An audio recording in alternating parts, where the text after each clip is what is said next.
everyone, welcome back to Coach Hall Writes. Today's video is a very quick video. I'm going to give you 3 tips that will help you prepare for the AP Lang exam. The first thing I'm going to recommend that you do is create something that I have called a Q3 database. Now, I've done this with my own students in a variety of ways over the past couple years, but the idea is to sort of refine the knowledge that you already have. As a student, you already have a lifetime of experiences and you have academic knowledge from your classes. So it's not that you don't know anything. It's just that sometimes on the exam, when you're writing an argument prompt and you have to come up with your own specific evidence, it can be really intimidating. And so one thing to do is to kind of narrow down the field a little bit and prepare some pretty versatile examples of famous people, current events, historical figures, historical events, or just things that you like to know about. Things like music genres or sports. The goal is to have between 15 and 30 examples of different topics that you could write about knowledgeably, quickly, and effectively.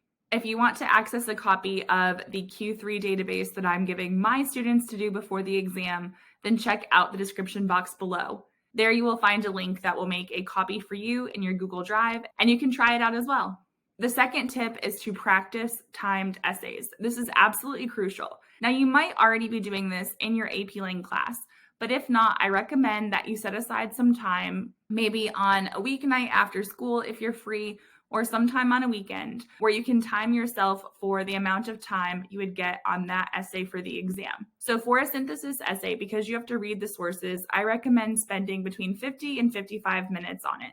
About 10 to 15 minutes to read the sources and plan, and then the remaining 40 or so to write. For rhetorical analysis, my students usually spend between 40 and 45 minutes on these essays, and that's because most of my students prefer to spend 50 minutes on the synthesis essay and not 55.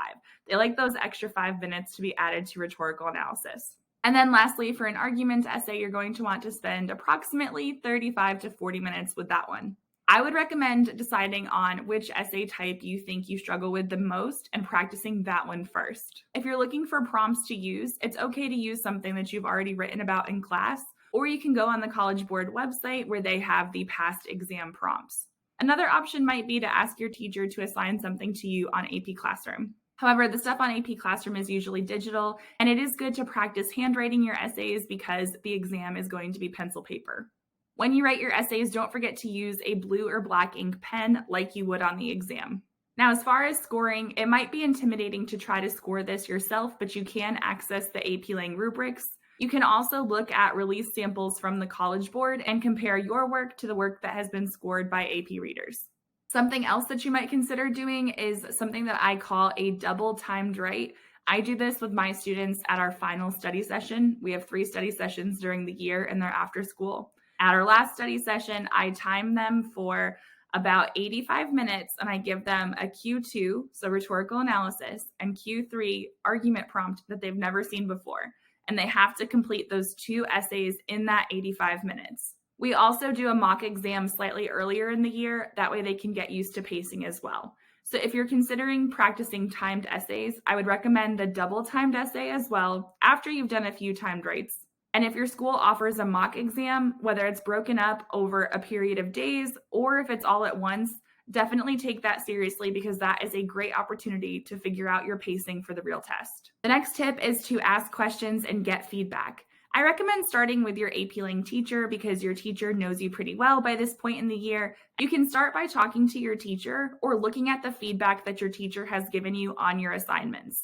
It's also important to create a game plan. Now, I made a previous video on this that I will link in the iCards above, but basically the idea is to figure out how to play to your strengths on exam day. You can also attend study sessions. I know that several schools offer study sessions throughout the year, especially as the exam gets closer, but there are also some online study sessions that you can participate in. Shameless plug, but I am doing some study sessions with Tim Freitas from the Garden of English. We have one on April 18th and also one on May 9th, the night before the exam. These are completely free for teachers and students, and they are on lighthall.co. You'll get email reminders when you sign up, and you'll be able to ask us any questions you have. So be sure to check out the description box below so that you can register for those free events. I'll also be offering an argument workshop on April 26th That's actually my birthday. So if you want to come learn about argument writing or just celebrate my birthday with me, then check out that workshop. It will be on Lighthall as well.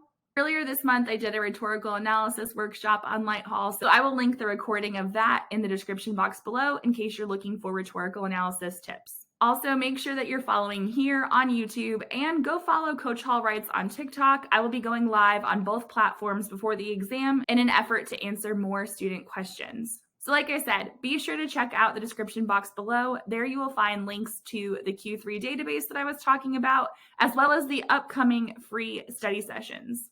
Oh, and by the way, I forgot to mention that for the April 26th argument workshop on Lighthall, I will be giving student participants information about how they could enter to win a free 20-minute tutoring session with me on OutSchool. So if you're interested in that, don't forget to register for that workshop over on Lighthall. And until next time, happy writing!